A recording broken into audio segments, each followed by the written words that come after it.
Channel 5 serving the best place on earth.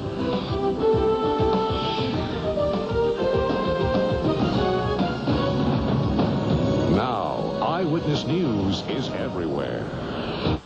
Monday on 5 Reports, a Bay Area man's battle with Starbucks Coffee Company.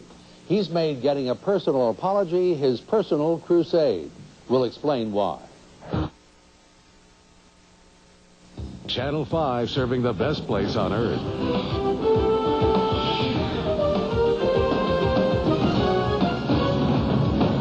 Now, Eyewitness News is everywhere. And the Bay Area man who went to battle with a coffee giant. In tonight's 5 Reports, hear why he made a problem with Starbucks his personal vendetta. The longer the time lag between what happened and what they were willing to do, the more appropriate what I was asking became. Are you the kind of person who complains if you don't get what you paid for? Or do you let it slide? Tonight on 5 Reports, meet a Bay Area man who's turned his confrontation with the Starbucks Coffee Company into a crusade for consumer rights. Lance Evans has his story.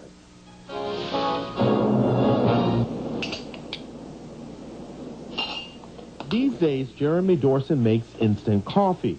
But 3 years ago, he got instant media attention when he placed this ad in the Wall Street Journal looking for people who had problems with Starbucks. Now Dorson has written a book called Balance at Middle Fork, An Adventure in Human Freedom, a book that includes his battle with the corporate coffee giant and the loss, as he sees it, of customer-based values in corporate America. We sat down with Dorson at his home in Pinole and asked him why he wrote the book. I wrote the Starbucks incident in because it really does help sort of illustrate social value problems, corporate value problems, and how closely our economic life is tied into every other bit of our existence. The Starbucks incident, as Dorson puts it, began in April 1995. That's when Dorson bought 2 espresso machines from this Starbucks store in Berkeley, one for himself, one for a friend. Both machines had problems, and Dorson started complaining to Starbucks to get some satisfaction.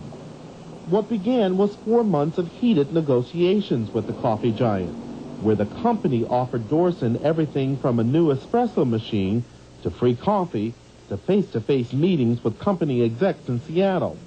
While Dorson wanted a public apology, then a top-of-the-line espresso machine replacement, then to have Starbucks underwrite a runaway shelter for kids that he planned to open. Excessive demands? Not to a man microwaving his water for coffee instead of in an espresso machine. The longer the time lag between what happened and what they were willing to do, the more appropriate what I was asking became. In this recent letter, Starbucks says it doesn't see it that way. The company states, "We believe we have explored all reasonable avenues to satisfy Mr. Dorson and resolve the situation as it relates to his initial purchase." Maybe not. Dorson's battle was the main focus of at least one university case study and has been mentioned in half a dozen books on how to effectively complain. John Baer wrote one of those books called Send This Jerk the Bidbuck Letter. He believes Dorson is a dog with a bone doing the right thing. Jeremy knows what he wants. It's gone beyond money. He wants satisfaction. He wants Mr. Starbuck to come and say, "I'm really sorry." But Dorson still faces the wrath of his critics, who think he's taking this battle with Starbucks a little too far and is only using the coffee giant to sell his book. And as far as a marketing tool goes, that was much more Starbucks doing than mine. They could have put this fire out at any time and not had that as an issue, so there'd have been nothing to market.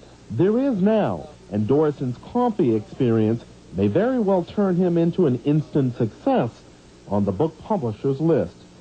For 5 Reports, I'm Lance Evans. So you want to complain? The expert you saw in our report has some tips, including writing top executives in the company, telling them exactly what you want, and turning to state consumer agencies if you can't work out a settlement.